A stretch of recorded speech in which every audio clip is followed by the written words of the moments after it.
السلام عليكم ورحمة الله وبركاته.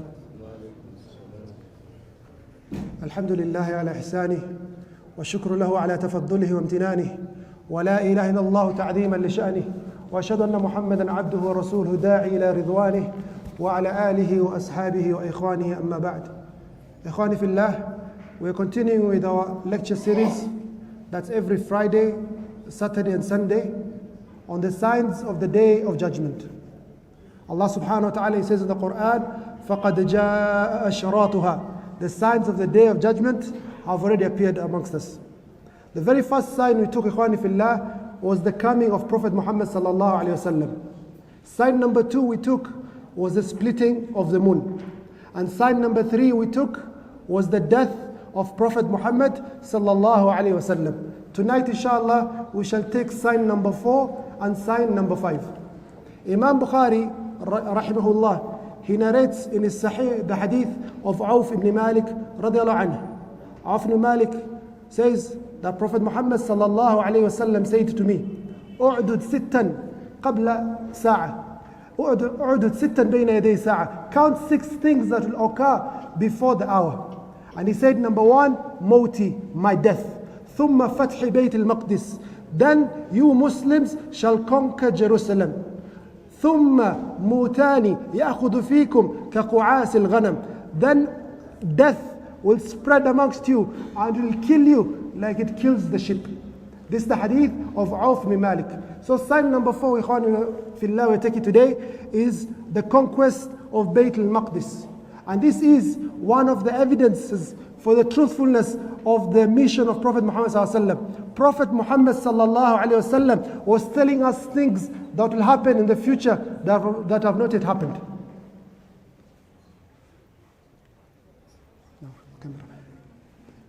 He says, ثُمَّ فَتْحِ بَيْتِ الْمَقْدِسِ, that you Muslims shall conquer Baitul Maqdis. Ikhwani fillah, what is the importance of Baitul Maqdis to the Muslims? Number 1, this is the Qibla. We used to face Baitul Maqdis in our prayer. Number 2, this was the second mosque built in history. The first mosque was the mosque in Mecca. The second mosque built was this one in Jerusalem. Number 3, this is the third of the harams, that the holy sites of Islam. So this is a place that had a lot of meaning to the Muslims. And this is where Prophet Muhammad sallallahu alayhi wasallam came on the night of Isra al-Mi'raj. He prayed there and he ascended to the heavens. So the Prophet ﷺ says, from amongst the minor signs of the Day of Judgment, that you Muslims will conquer Baitul Maqdis. This happened in the year 16 of the Hijri calendar. So the Muslims, a small country based in Medina, very small country that was coming up. On the east was the Persian Empire, an empire that has a history of thousands of years. On the west is the Roman Empire. These two are the superpowers of the time. Then somewhere comes these Muslims from the Arabian Peninsula and they take over the entire of Iraq. They conquer all of Iraq and they defeat the Persians. And they come towards the west and they take over the entire of Asham, Syria, Jordan, Palestine. They take all these lands and they defeat the Byzantines in the famous battle of Yarmouk that you all know or must know, inshallah. In this battle, 130,000 of the Romans lost their lives. So the Muslims, they defeated the Byzantines, the Romans in Yarmouk. Then they entered Asham. So one group went and conquered Damascus. Yazid ibn Abi Sufyan, he was the head of Damascus. Amr ibn As went and conquered Palestine. Shurahbil ibn Hasana went and conquered Jordan. Abu Ubaidah Amr ibn Jarrah, the Amin of this ummah, the most trustworthy of this ummah, he went and he conquered Hims with Khalid bin Walid. 4 armies of the Muslims.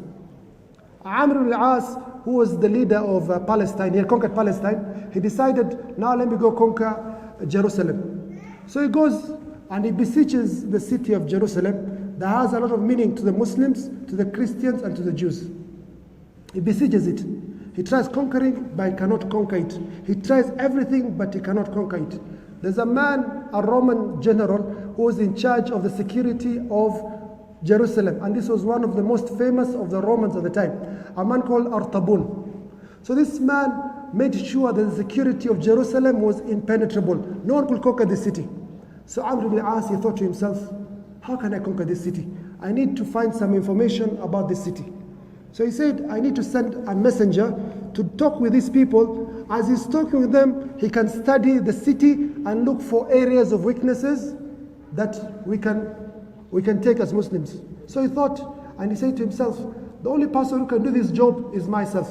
Amr ibn al-As, the great companion of Prophet Muhammad ﷺ, one of the most intelligent people ever in Arabian history. So this is the leader of the Muslims in Palestine. So he wears like a messenger, and he goes to Jerusalem and says, I am a messenger sent by the Amir Amr ibn al-As to meet with your leader Artabun. So he comes to Jerusalem and he starts discussing with Artabun the issues of how to continue. Will they continue fighting? Will they make peace? They have a discussion. This man, the Roman general who was governing Jerusalem, he noticed something about Amr. He noticed that this man is very intelligent. This man is very intelligent, and this man is a great asset to the Muslims. And he said to himself, Wallahi, if I kill this man, I will deal the Muslims a great blow. If I kill this man, I'll deal the Muslims a great blow. That was what he was thinking. Amr ibn al-As was even smarter than him, and he understood that this man might harm me. So he said to him, my friend, listen to me. I am one of 10 advisors that was sent by Umar ibn al-Khattab to assist Amr ibn al-As in this area of Palestine. If you want, I can go back and bring 9 of my companions. We have a discussion, and whatever you agree, Amr ibn al-As will follow. So this general, the Roman general, he thought, if I kill 1 or kill 10, which is better for me? Let me wait and kill 1 plus 9, 10. That will be more damage to the Muslims. So Amr ibn al-As, he left the city of Jerusalem, and the gates opened and he left. As he was leaving, the Muslims were very happy, and they started saying takbir, Allahu Akbar, Allahu Akbar. They were very happy. The leader of Jerusalem at the time, Artabun, he knows I was strict. That man who I was discussing with was the general of the Muslims, Amr ibn al-As. I wish I finished him off. Amr ibn al-As, he wrote a letter to his leader, his immediate leader, his immediate superior, Abu Ubaidah Amr ibn Jarrah. He told him, my army is very small, assist me so that we can conquer this city of Jerusalem that's heavily fortified. So Abu Ubaidah Amr ibn Jarrah comes with his army, and they besiege the entire of Jerusalem. And the people of Jerusalem, they feel real pressure. The leader at the time, Artabun, he says to himself, I can't stay here. This city is definitely falling. So he says, let me go to Egypt and arrange the army of the Romans there, and I'll meet the Muslims later. So he abandons the city, him and a few of his bodyguards. And he goes to Egypt. Abu Ubaidah Amr ibn Jarrah, they besiege him and Amr ibn al-As, the city of Jerusalem, for days, months. The Christians become very weak. So they write, O Muslims, you have given us 3 conditions, as you usually give people. Condition number 1, we become Muslims. We are not going to become Muslims. Condition number 2, we fight war. We are not going to fight war anymore. We are going to accept the other condition. We are going to surrender, and we are going to pay jizya like the other cities that surrendered in other places. But we have only one condition, that the only man we can surrender to is a man that is described in our books as follows. And they made a description. When the Muslims looked at this description, they saw that this description only fits one man. The leader of the Muslims, the Khalifa of the Muslims, Amir al-Mu'mineen, Umar ibn al-Khattab, who was in Medina at the time. So they wrote a letter to Amir al-Mu'mineen, O Amir al-Mu'mineen, these people will not surrender except to you, and they will only give the key of Jerusalem to you. Kindly come and take over the city of Jerusalem from the Christians and give strength and izzah to the Muslims. So the letter comes to Medina, and he opens the letter, Umar ibn Khattab radiallahu anhu, and he reads to his Sahaba, and he asks them, what is your opinion? What should I do? Uthman ibn Affan radiallahu anhu tells him, Oh Amir al-Mu'mineen, do not go. These people might harm you. There's no need for you as the Khalifa to go. And people will later on say that this city only surrendered after a difficult period until the leader of the Muslims had to come for him to personally take over the city. That's why we surrendered. Please do not go. Ali ibn Abi Talib radiallahu anhu, he said to him, no, O Amir al-Mu'mineen, I have a better opinion. Please go and take over this city for the Muslims. Give izzah to the Muslims. This is the Qibla of the Muslims. This is the Haram of the Muslims. This is where Prophet Muhammad sallallahu alaihi wasallam ascended to the heavens. This city is very important to us, and it is worthy for you as the Khalifa of the Muslims to go there. Ikhwani fillah, imagine this situation. This man, Amir al-Mu'mineen Umar ibn Khattab, is the new leader of the superpower. The Muslim Empire is the superpower now. They have defeated the Byzantines and they defeated the Persians, the Iranians. He's owning the entire of Iraq, the entire of Syria, the entire of Jordan, the entire of Palestine and many other of that area, Yemen. All those is under him, the Arabian Peninsula. All these lands is under Umar ibn Khattab radiallahu anhu. What does he do? He goes out of the city of Medina, he and his servant. Only two people on one camel. They share this camel as they're going towards Baitul Al-Maqdis to take over the city of Jerusalem and to it become a city of Islam. Two men, Umar ibn Khattab and his servant, they leave the city of Jerusalem, the city of Medina, to go take over the city of Jerusalem. So Umar says to his servant, what do you want? Do you want me to climb first, then you climb second, or you first and me second? Which option? So they set off the journey. Umar, he takes the camel for a short period, then he descends and his servant climbs the camel, and Umar, the Khalifa, the leader, the most powerful man on earth, he's walking bare on his foot with torn clothes, and his servant is on the camel and he's riding with him. So they sat like this, and when they came close to Palestine, to a place called Ajdabiya, I forgot the name, Umar descends and tells his servant, it's your turn now to climb the camel. The servant says, oh Amir al-Mu'mineen, it is not proper. We have already reached. If we reach and I am on the camel and you're down, people will assume that I am the Khalifa. He says, let them assume what they want. It is your turn. It's your turn to ride the camel. So I will come down and you come up. So he descends and they walk. Umar, he steps on mud. His feet become muddy. He's not very clean. He's in tatters. But this is a man who is the second greatest person after the Anbiya. He enters in such a humble manner in Palestine. And when the leader of Palestine, the Christian patriarch Sophronius, he sees him, he's amazed. And he says, this is the man we find written in our books. And they make an agreement, the Muslims and the Christians. What is the agreement? It's called Al-Uhda Al-Umariyah, the Pact of Umar. Umar, he says to the Christians, number one, your lives are protected. No one will kill you. Look at Islam. This is Umar ibn Khattab. Your lives are protected. Your property is protected. No one will harm you. Your churches are protected. No one will come and destroy your church. Your cross is protected. Your religious festivals are protected. No one shall harm you. If you want to leave the city of Jerusalem with the Byzantine army, you're free to do so. Carry your property and live in peace. No one will harm you. And the Christians, they added a condition, we do not want the Jews to stay with us. Says, you want that? Okay, the Jews will not stay in the city of Medina, in the city of Jerusalem. This is the agreement between Umar ibn Khattab and the Patriarch of Jerusalem regarding the peace. Signed by, witnessed by Khalid ibn Walid, Sayfullah al-Maslul, the undefeated general of Islam, the sword of Allah, Khalid ibn Walid. Signed by Amr ibn al-As, signed by Yazid ibn Abi Sufyan, signed by Abdul Rahman ibn Auf, Ahad al-Mubashirin bil-Jannah, one of the 10 who were promised Jannah.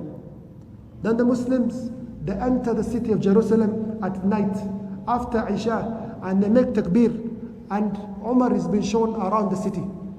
The Patriarch says to him, oh Umar, pray 2 rak'ah in our church, the church of resurrection. Pray 2 rak'ah here. There's no idols or anything, you can pray. Umar, he says, no. If I pray here, I fear that Muslims later on will come and say that this church Umar prayed in it, it is the property of the Muslims. I do not want to harm the Christians even after my death. Subhanallah. Look at the adl of Islam. Look at the justice of Islam. Then he sets out to Masjid al-Aqsa, to the rock that is there. Then he asks Ka'b al-Ahbar, where should I pray? Ka'b al-Ahbar, he says to him, pray behind the rock and the whole of Jerusalem will follow you. He says to him, Ka'b, you used to be a Jew and the thoughts or the ideologies of Judaism are still affecting you. But I shall pray the prayers Prophet Muhammad sallallahu alaihi wasallam prayed in his night journey, the journey of Isra wa Mi'raj. And with this, ikhwani fillah, we still finish sign number 4 from the minor signs of the Day of Judgment, Baitul Maqdis, the conquest of Baitul Maqdis. Sign number 5. Prophet alayhi salatu wasalam, he says, ثُمَّ مُوتَانِ يَأْخُذُ فِيكُمْ كَقُعَاسِ الْغَنَمِ. Then death will spread amongst you, and many of you will die like the sheep dies. The sheep die. The scholars, they say this happened in the year 18 of the Hijri calendar, in the plague of Amwas, where 25,000 of the Muslims passed away. The bubonic plague was present during these medieval ages, and it affected the Muslims in Asham in the year 18 of the Hijri calendar, where 25,000 of them lost their lives. Amongst the people who lost their lives in this plague this is like Corona of those days, even worse than Corona. You get a fever, a few days, over 80 to 90% of the people who are infected die. Corona has maybe 2% or 5%. I don't know how much is the mortality rate, but this plague during these days, the Black Plague and the bubonic plague, 40 to 80% of the people will die. So 25,000 of the Muslims lost their lives, amongst them the greats of Islamic history, people like Abu Ubaidah, Amr ibn Jarrah, one of the 10 promised Jannah. And when he was dying, he told Mu'adh ibn Jabal, the ambassador of Prophet Muhammad to Yemen, you be the new leader of this area. Mu'adh ibn Jabal, after a few days, also he was infected, and he died with his family. The next leader, Yazid ibn Abi Sufyan, also died. Shurahbil ibn Hasana, Al-Fadl ibn Abbas, and many of the Sahaba. We lost about 25,000 of the Muslims from the Sahaba and the Tabi'een. Ikhwani fillah, we have taken so far 5 minor signs of the Day of Judgment. Inshallah, in the forthcoming lecture, we shall look at the other signs of the Day of Judgment. Wallahu alam. Wassalamu alaikum wa rahmatullahi wa barakatuh.